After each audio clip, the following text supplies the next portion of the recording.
everybody. How are you? Hi, Saeed. Good to see you.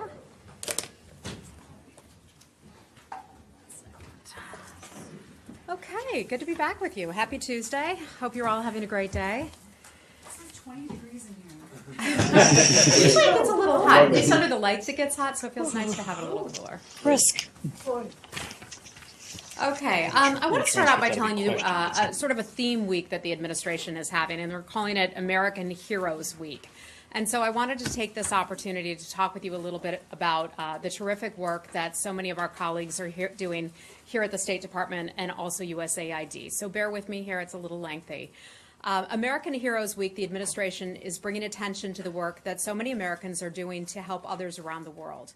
In my time at the State Department, I've been impressed by the hard work and the service of foreign service officers and civil servants at the State Department and also USAID, and I want to highlight some of that work for you. Around the world, the Department of State and USAID are leading efforts to fight disease, feed the hungry, and reduce instability, all of which makes us safer here at home. America's proactive and decisive leadership is saving lives by mitigating public health crises, such as the spread of Ebola and Zika viruses, and staving off famine as the world faces the worst food security crisis since World War II. When I was a reporter, I saw firsthand the dedication of USAID staffers and its pride that they felt when I visited Sudan in 2004. I remember the pride that I felt when I first saw the slogan, "From the American People," stamped on a bag of wheat that was distributed in South Sudan and also Darfur. The United States also remains a leader in global health, working daily to drive advances in the prevention, the care, and the treatment of HIV, AIDS, tuberculosis, and malaria, while saving millions of preventable diseases like cholera and polio. In the last 15 years, our government-funded interventions have contributed to a 45% decrease in maternal deaths and a 51% decrease in deaths of children under 5. We also support U.S. citizens abroad. In the past 8 months, we've provided emergency assistance to or helped coordinate travel to safe locations for U.S. citizens who are in South Sudan, in Russia, in Belgium, Peru, New Zealand, and other places in the wake of natural disasters or civil unrest. In 2016, we assisted 5,461 international adoptions. I know how happy those families are to have those little babies. And we enrolled 3,821 children in a program that's aimed at preventing international parental child abduction. We support the security of U.S. borders while also facilitating legitimate travel. In fiscal 2016, we issued non-immigrant visas to more than 10 million foreign nationals to study, visit, and do business in the United States. International visitors contribute more than $240 billion to the U.S. economy, supporting more than 1 million U.S. jobs. As many people will note, during the summer travel season, we help Americans see the world. Since the beginning of fiscal year 2017, we've issued 15.6 million passports for U.S. citizens and nationals in order to travel abroad. If a storm could disrupt your vacation plans or if you get sick from drinking the water or anything else, we alert you to our travel warnings, the alerts, and country-specific information. That is always a good reminder that regardless of wherever you're traveling, you can go to our State Department website and let us know where you will be. In a case of emergency, we'll be able to reach you and you can reach us. Life-saving and tireless work of our diplomats and aid workers embodies America's dedication to creating a safer and more prosperous world. Our assistance abroad is a testament to the generosity and the goodwill of the American people, and I'd like to thank my colleagues here at the State Department for doing such incredible work around the world. And with that, I will gladly take your questions. Thanks. Can I just ask, this American Heroes Week and the sentiments that you just expressed are an administration-wide, this is a administration-held sentiment? That is correct. So if the State Department and its employees do so much good work, why does the administration want to slash the budget by a third and cut, thousands of jobs? The administration believes that it has to do more with less. And that is part of it. We're striving to become more efficient. Part of that is taking a look at the reorganization. But when all of this is said and done, we will still remain the largest and most generous leader in humanitarian response around the world, and that will not change. Okay. I guess, if you say so. I think that there are probably people in this building and elsewhere who disagree with you. Sir. Well, But anyway, I let's think move on everybody to. can agree. We will still remain the Okay. most generous donor of any country around the world. Can I ask you just a couple, very Of course. briefly, two things Yeah. about the secretary? Sure. One, is it true or false that he's thinking about resigning or leaving the administration early? That is false. Okay. We have spoken with the secretary. The secretary has been very clear. He intends to stay here at the State Department. We have a lot of work that is left to be done ahead of us. He recognizes that. He's deeply engaged in that work. We have meetings scheduled. He has meetings scheduled for the rest of the week here in Washington.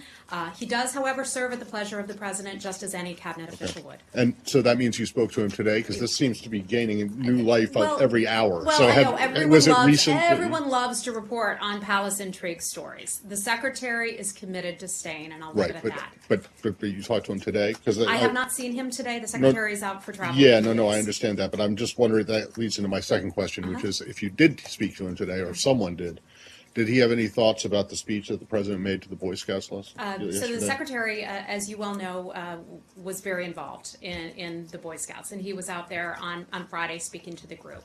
The secretary is aware of the president's comments. I think when all is said and done, those Boy Scouts, what they will remember from the Jamboree in West Virginia is that the president showed up. And that's a pretty incredible thing that the president went there. Other presidents have as well, but for the president to show up, that's a big honor for these young boys. And if anyone has any questions or concerns about the president's remarks, I would leave it for the parents to characterize those remarks, not me from the State Department. No, I'm not asking you to Yeah. characterize them at all, but the secretary didn't have a problem with it, given his past experience with the My Boy understanding is that the Scouts? secretary had invited the president out himself personally. To the Jamboree. To the Jamboree. Knowing that he wasn't going to be there. No, that the secretary was. I don't see that as being No, an I'm just issue. I mean, curious. the secretary went when he was able to go, and the president went when he was able Okay, to go. but he and did- I think that's the takeaway. But the secretary did not express any opinion one way or another on what the president said? No. Okay. Could I just Okay. follow up? Anything else on on the that issue? secretary. Hold on, before we go to Israel-Palestinian stuff, on the let's go. secretary. I want to ask you on the secretary. You have a question about this? Of course. All right, Saeed, Yeah. let's go. Well, He's a according man to, of I mean, many it's interests. related. Yes. I asked about everything. So it is related. According to the Jewish Telegraph Agency, the Zionist Organization of America called on the secretary to resign because of the human rights report, because there is a passage in the report on the, the terrorism report. Thank you, Matt. On the terrorism report of last week, because they say there is a passage where the secretary was, or the report says that, exacerbating the situation is the fact that the Palestinians have no hope, that there is increased of settlements and so on. And in fact, they call the report, that's their quote, bigoted, biased, anti-Semitic, Israel-hating, and terrorism. Do you have any comment on that? Yep. So what you're referring to is the counterterror report that the State Department puts out. This is something that the State Department puts out every Right, year right. as mandated by Congress, and then that gets delivered to Congress. So in that report, we consistently highlight terror attacks perpetuated against Israelis, and I'm just talking about the Israel portion because this is a worldwide report. Those terror attacks that are perpetuated against Israelis by Hamas and others. There is no justification, and we will say that time and time again, there is no justification for any acts of terrorism. The Secretary of State is staying here. He will remain here, and that will not change. Okay, so you don't really have a comment on an organization calling for his resignation? I do. Has he been made aware of this? There are organizations around the world who will take issue with certain things that the State Department does. Right. And so I'm not going to get into commenting or characterizing every single one of them. Thank you. Can I go back to Okay. the beginning? Hi, How how are you? Nice to see you, Michelle. Can you talk a little bit about the reform plans, since you said he's here to work on the reform plans? There's been a lot of rumors out there from, moving consular services to DHS to closing Which- war crimes office. Hold on, let me stop you right there because consular affairs, which is a huge part of what we do here, as you know, they help adjudicate visas. It's an important part of the work, and that's one of the things that the Secretary has said, that he believes that the State Department is the rightful home for consular affairs. There's been some inaccurate reporting on that it would move to the Department of Homeland Security. The Secretary intends to have it stay here. Okay, are there other, there's a lot of rumors out there on a lot no, of different and offices. That's why I want to correct Can them. you give us? So let me just say, in any case, when you have questions about a story, you don't need to go ahead and just report it without check. And I'm not speaking to you personally, just as a general matter. Please feel free to email us, to call us, so that we can try to set the record straight and make sure that you have the most accurate and up-to-date information. I'm seeing too many stories out there these days that are inconsistent with that. And can you give us an update on when he expects to have this reorg done, and some, timing of that, and how many jobs or offices he's expecting to close down? Yeah. So overall, the reorganization is the redesign, redesign, whatever you want to call it, is underway. We're looking at a lot of different departments. There are a lot of functions that are handled here at the State Department. My understanding is that September 15th, I believe it is, correct me if I'm wrong, guys, September 15th, we have to provide a report to the Office of Management and Budget. And there will be some information that will be submitted to them. And again, jump in if I'm wrong here, because we haven't talked about this in a few days. But that is something that OMB will then have an opportunity to take a look at. There are steering committees that have been put together here at the State Department that head up 5 different components or 5 different areas. Let me try to find what exactly each one is for you. Okay. So they're working groups, actually. Overseas operations is one. Foreign assistance operations is number 2. Human capital planning is another. IT platforms, and also administrative services. So we have asked our employees, not just here in Washington, but around the world, to take part in that. We've put together some working groups. People can provide us information, and we'll figure out best practices and how we should change things to alter the State Department to keep it in line with the 21st century. Thank you. Anything else on that, Michelle? That's okay. Oh, okay. Yeah, sure. So my understanding is that there are about a dozen people working in each of those working groups. So is it their full-time job now to be working on the restructure of the State Department? And if so, who's filling their, daily, what they were doing daily before that? Let me get back to you on that. I don't believe that is the case. I believe that they are also involved in their existing projects as well, but let me get back to you, okay? Okay. Okay, anything else on our redesign here? Anything else on redesign? Just hold on, just raise your hand if you have anything else on the redesign. We'll move on. To Matt's questions about Okay. the secretary, though. You said he was traveling today. Yes. His public schedule said no available appointments today. Said the same thing yesterday. Last Thursday, it listed nothing, and we know he was on Capitol Hill briefing the House. He was at the Pentagon with the president. Can you say why we're not being told where he is? Well, he does have the ability to go away for a few days on his own. Just now?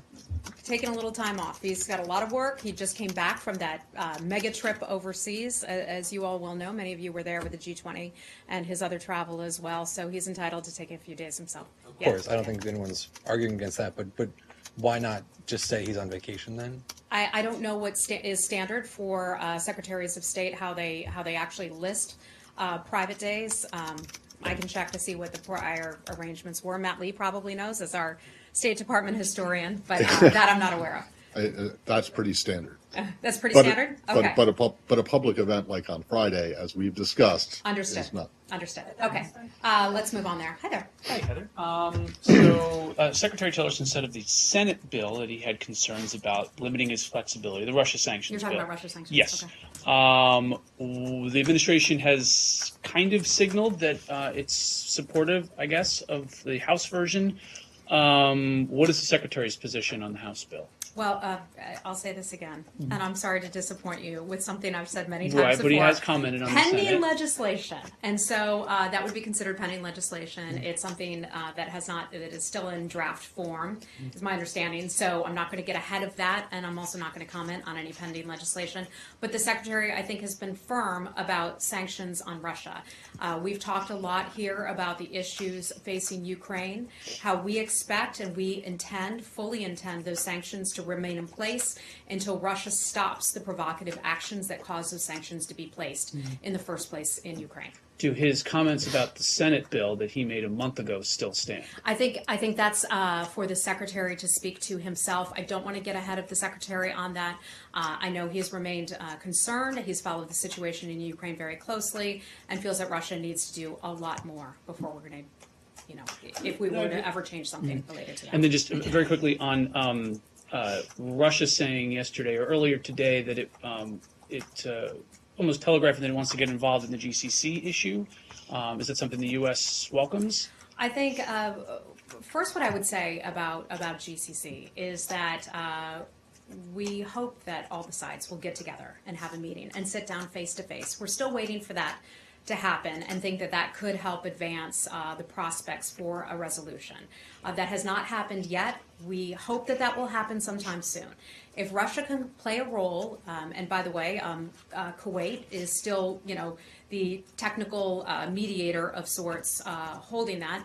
If Russia can play a role in helping to bring the sides to the table, I think we would welcome that. We might be skeptical of whether they'd be able to do that or not, but we would certainly welcome that. If anyone were to be able to help bring those sides together. On the secretary, Yes.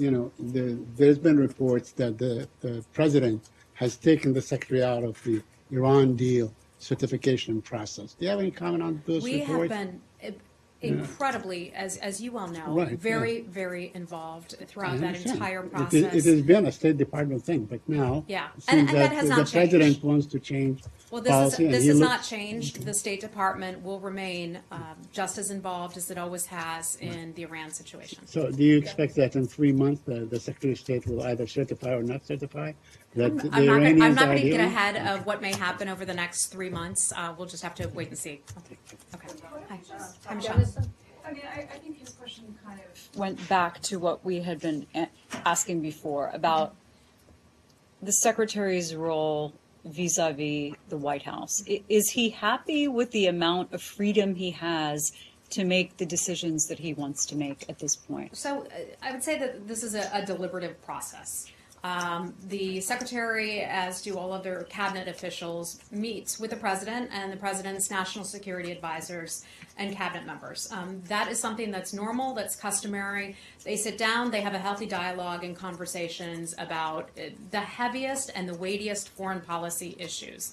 Sometimes people may, and I'm not saying this as it pertains to Iran, but in general, they may agree, they may not agree on different situations, and that is what's healthy in a democracy, to have those conversations. Ultimately, the president is in charge of this country. He decides, he's the boss, and I'll just leave it at that. Okay, and since we're on Russia, if you don't mind, in talking about sanctions, you always, or I would say you generally specify that the secretary is committed to these sanctions over Ukraine. Correct. What about his stance on the penalties on Russia over meddling in the U.S. election?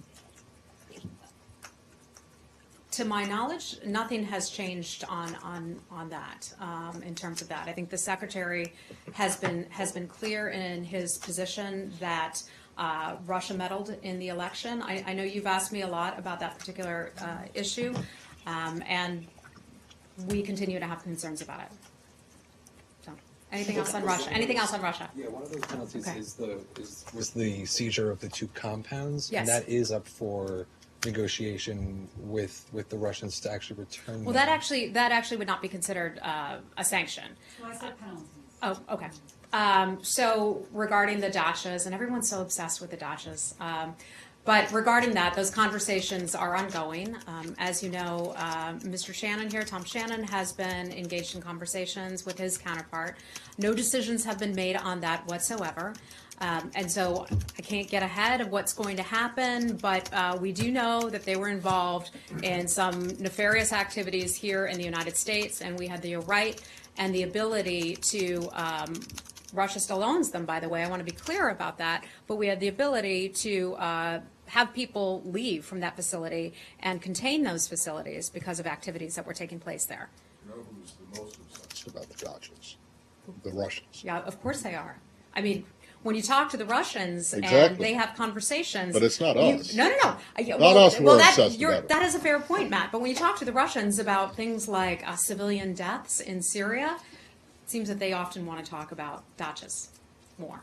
Okay. Anything else on Russia? Ukraine. Okay.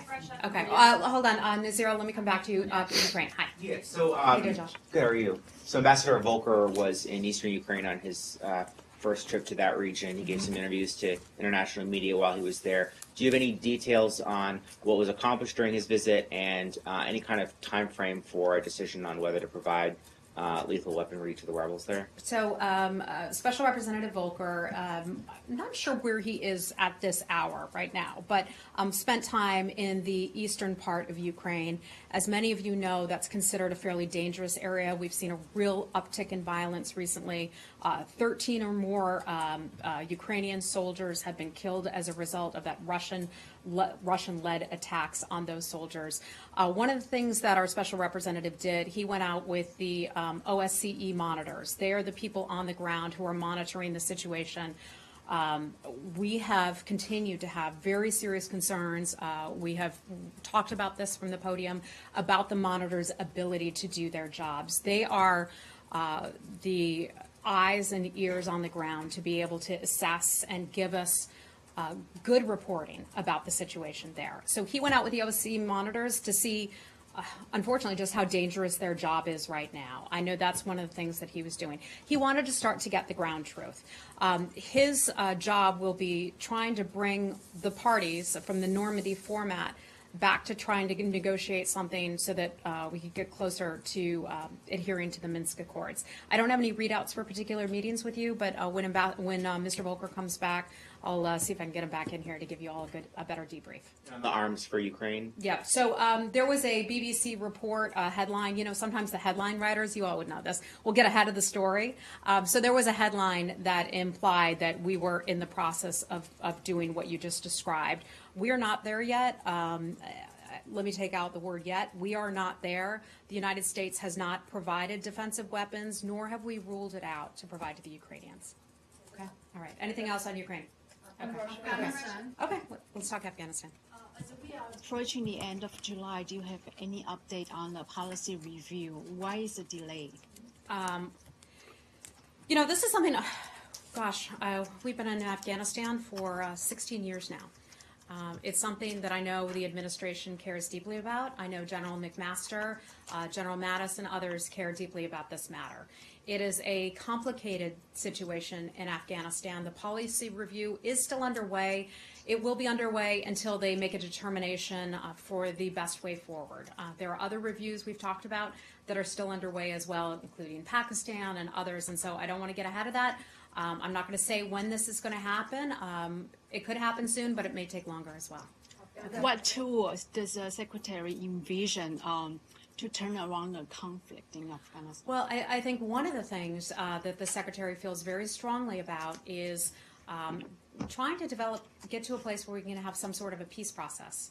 And that means actually sitting down and talking with members of the Taliban and starting to facilitate that kind of dialogue. Ultimately, like in many situations, in many other countries, military options or military strategy is not necessarily going to win those countries and put peace back together. It's part of it, but in the long run, you have to bring both sides of the table or multiple sides of the table together to determine their future. So am I reading correct? He is not pro the military option? Well, I'm not. I mean, that's a piece of it. Of course, the military option is a piece of it, but the Secretary of State is not going to advocate or is not going to work on on McMaster's behalf or on General Mattis's behalf. That is their piece of it to decide at the Department of Defense and as the National Security Advisor. Our piece of it to work on is more from the diplomacy standpoint and humanitarian assistance.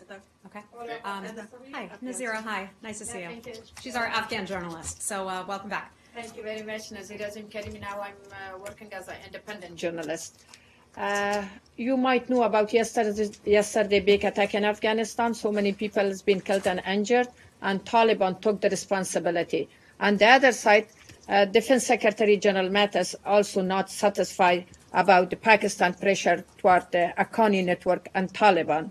And also Pentagon spokesman said that $50 million will not deliver to Pakistan.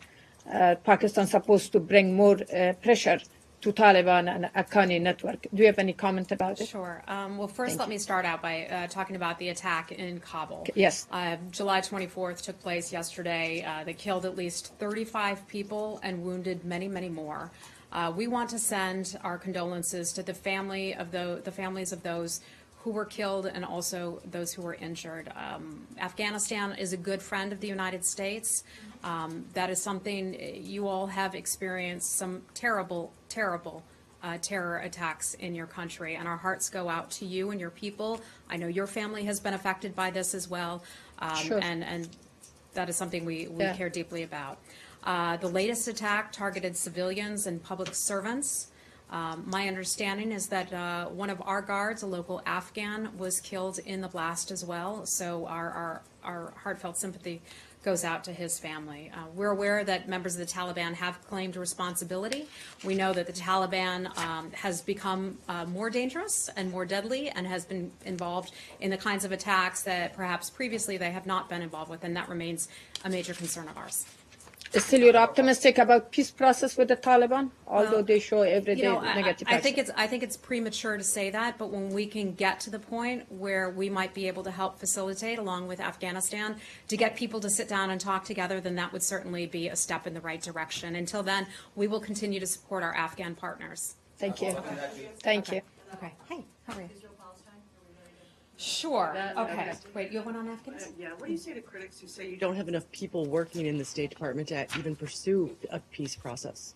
So we do. We have a wonderful lady, Ambassador Alice Wells, who has come over to lead for the time being. And I think a fault of ours here from this podium is that we've not done enough to talk about the people we've put in place to do the good work. And some of that has kind of gotten pushed by the sidelines because we've had so much going on with the DPRK and Russia and all of that. Alice Wells, we were thrilled to have her come back here at the State Department. She had previously served as U.S. Ambassador to Jordan and numerous other places. So she has remained very engaged in the process. She's a terrific leader. We're looking forward to having her a part of that. She has taken on, for at least for the time being, the duties of the Special Representative for Afghanistan and Pakistan. And so these issues, these will still be addressed. We still have a team of people. I met with 3 or 4 of our Afghan-related people today to talk about some of the policy issues. And so they're engaged and they're working hard at it. It's something they care passionately about. It's something I know they're very invested in, so that has not gone away. That won't go away. So the office is still there and has not been disbanded? And if it hasn't been, why would the previous holder of that job do a, on the record interview with and say that the entire office was being closed down? Well, look, we believe in free speech. You're referring to Laurel Miller. I've met with Laurel, and she did some fantastic work here.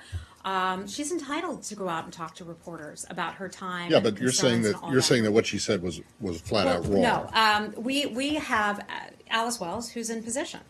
She's in the position to handle the SRAP duties for now, and for handling that bureau.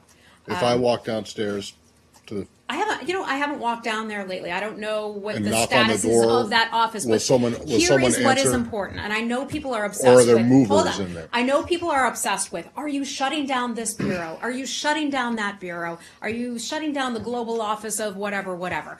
All of those functions will still remain here at the State Department.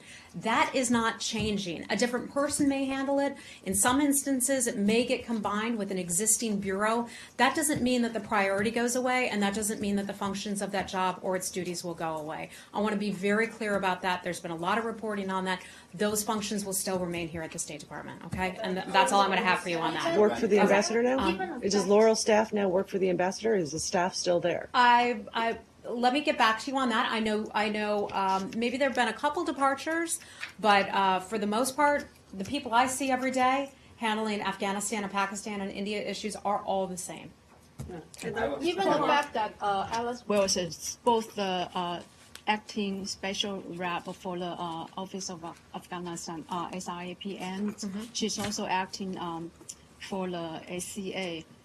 What is in the future, will the office reporting to SCA Bureau? I'm sorry, what was the last part?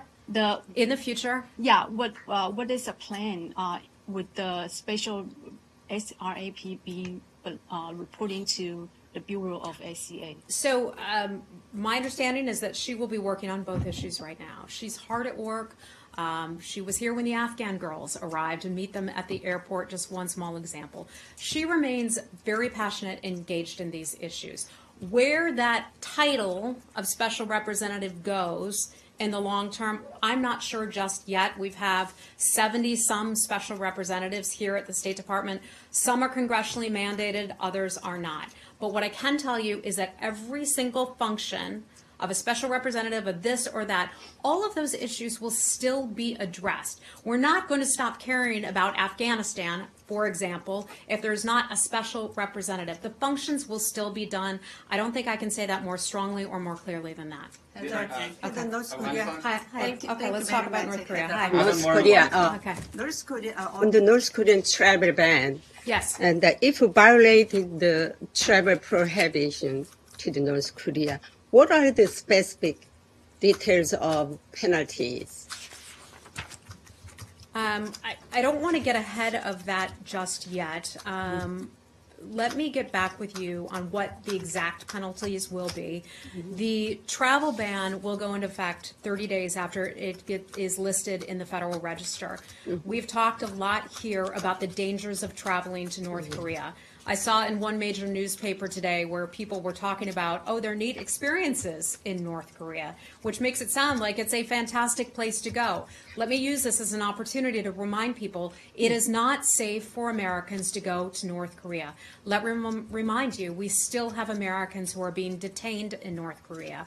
We don't want to see any more people go to North Korea and be detained. And that is why we put that travel ban in place. That travel ban had been under consideration for quite some time. Important to note, Matt, I know you had this question earlier. People will be able to apply to go to North Korea.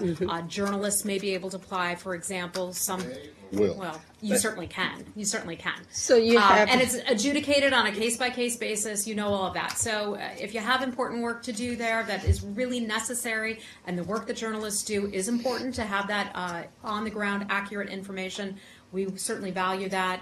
You'll still be able to apply for that kind of thing. So let me get back to you, though, with the specifics on what the penalties would be for Americans to travel there. Okay. And Pakistan? Hold on. We're gonna stay in Asia now. Yeah, Korea. Hi. So yeah, I was curious about the humanitarian classification as well. Like, how many U.S. citizens? On North Korea? Yeah. Like, how many U.S. citizens actually go to North Korea for those kinds of purposes? I wish we knew that number, but that's not a kind of government number it's not a number that we would track. You think so? And once this takes effect, they're going to have to get special permission, so then you'll know. So we don't keep track of that. Okay. And nor do we keep track of the number of Americans the government doesn't keep track of the number of Americans who travel to, the UK or Australia or any other place. We just don't track it in that fashion. Okay. Okay. Anything else on Asia? Asia. Korea question. Right. But first, I actually want to follow up from last Thursday.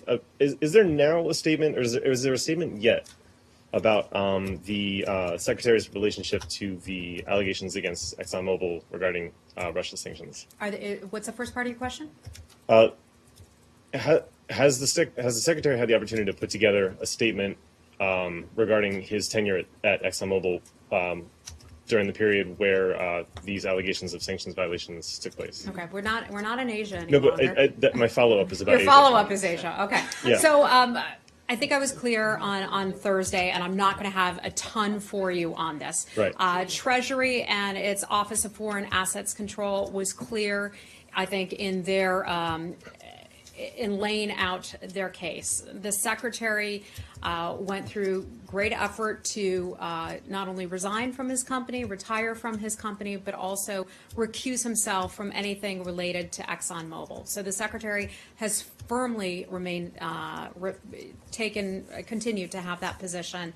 He's not going to weigh in on all of that. You could talk to Exxon or you could talk to Treasury if you want more information. Sure, and that makes sense with regards to the Russia sanctions, but my question regarding North Korea, does it at all undermine the department's ability to urge China to adhere to DPRK sanctions when it's still not clear about the Secretary's involvement in sanctions violations during his tenure at Not Exxon. at all. I mean, look, China and countries all around the world recognize the threat of North Korea. They recognize a threat when they see an ICBM fired on July the 4th, when they see actions from that regime advancing nuclear weapons and testing.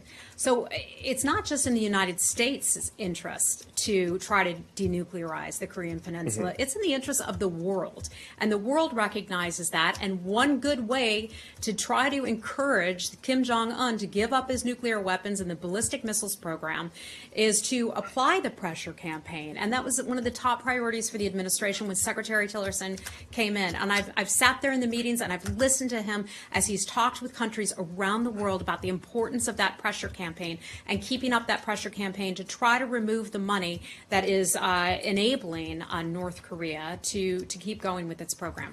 Sure, but still, doesn't that pressure become somewhat undermined if the messenger has a sort of conflict? Not at all, because this isn't about the United States. The Secretary remains firmly committed to pressuring countries and remains fully committed to the sanctions.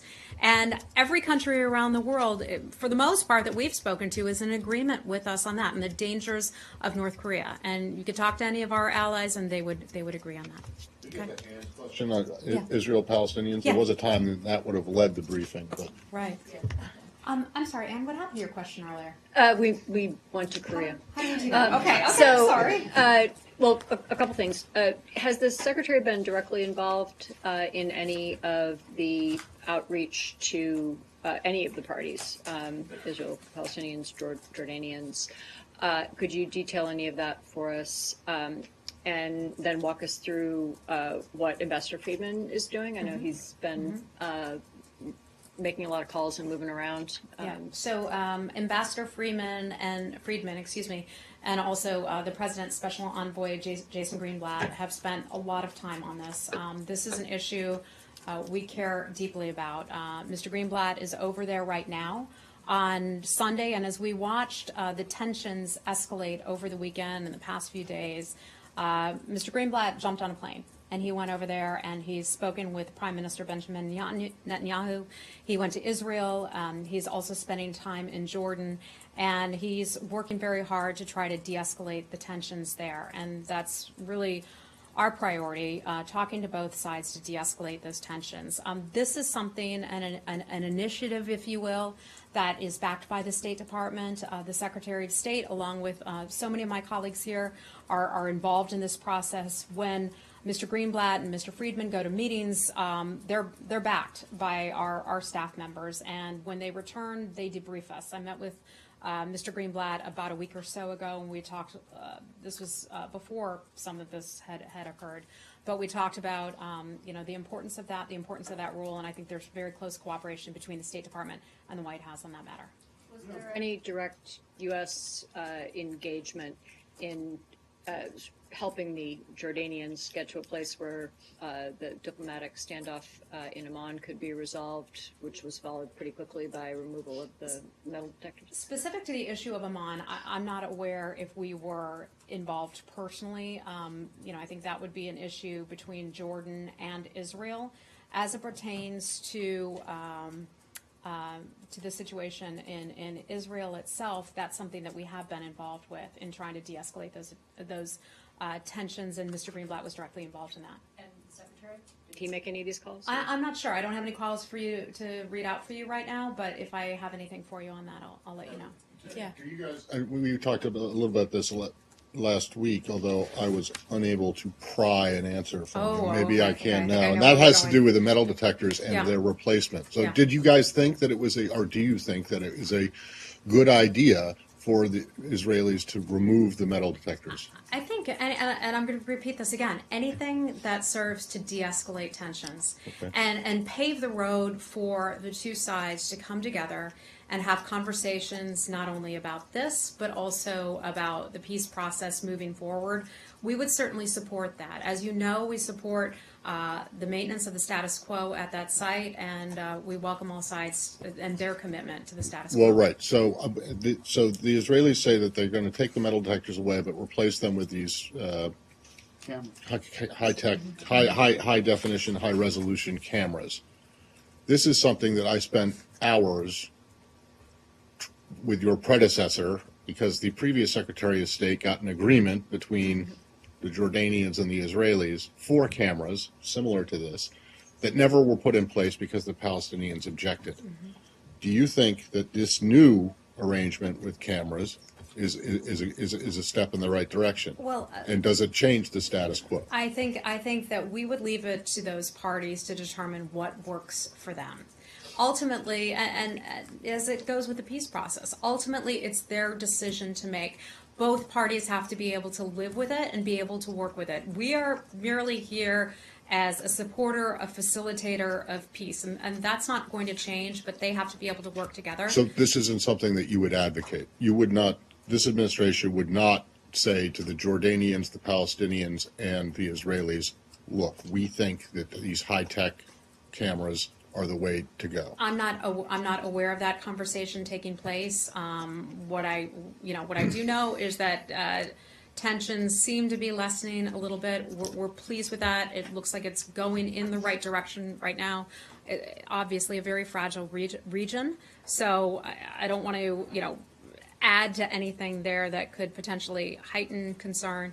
We're happy that Mr. Greenblatt's there, and let me just leave that at that. Okay. One last very brief thing on Israel, and this has to do with, I don't know if you're aware of this, I pointed it out earlier, but a small group of pro-Palestinian activists were prevented from getting on a flight to Israel at Dulles because they said that they were, the airline said that they had a letter from the Israeli government saying that they would not be admitted to the country. This is under their new law, the Israelis' new law, which allows them to bar supporters of the BDS, boycott, divestment, sanctions movement from entering. These people were American citizens. Do you guys have any issue with them being denied the plane ride? We're certainly familiar with that report. We're aware of that. We have a strong opposition to the boycotts and sanctions against Israel. I think we've made that position very well known. As a matter of general principle, as many of us know as Americans, I know not everybody here in this room is an American, but we value freedom of expression, and that's something that is very important to us, even in cases where we don't agree with the political views of others. But for more information on that, I'd ask you to talk to the Israeli government. Well, but is this something that you would raise with the Israeli government to say, hey, look, we have a problem with this, or we don't have a problem with this? I'm not aware of whether or not we will bring that up with the Israelis. I think our focus right now will be on de-escalating tensions in the Middle East. If this does come up and if it's something that I can discuss with you, I certainly will. Thanks. Okay, we're gonna have to go, guys. I'm really sorry. A quick follow-up on Ambassador Friedman. Yes. Just really quick. I mean, Okay, because last I know one. he was active behind the scenes and so on. Was he freelancing or was he coordinating with the Secretary of State? Freelancing? I mean, was he doing it on his There's no own? freelancing. Okay, so was he coordinating? There's no freelancing. Was he coordinating all his efforts with the Secretary of State, his boss? The efforts that the White House is engaged with as it pertains to Israel and all of this, we are aware of those efforts. We stay in close contact. I was speaking with Mr. Greenblatt's colleagues earlier today. My other colleagues have spoken with Mr. Friedman's folks, so we remain in close contact about this. There's no freelancing going on, okay? Yes. You said that the Secretary was taking a little time off. Yeah. Was that something that has been planned for a while, or was that time he's taking off in response to the speculation about his No, future? I'm glad you asked that question. This is, my understanding is that this was time that he had planned for quite some time. Okay? And Thanks, everybody. Is the State We'll see you. Department alarmed by these reports out of Mexico, all these allegations that the tourists down there have been drugged or, I mean, there have been these incidents where they're getting injured or worse, and it seems like it's either poor quality alcohol or druggings or something. I mean, it's a mystery. Is that something that you're alarmed about or watching? I think, let me get back to you with that in particular, but I know that we are concerned with travelers. We give travelers warnings about places that they might go, and we do that in Mexico as well as other countries. So if I have anything more for you, I'll let you know. Okay, thanks. Okay, thanks everybody.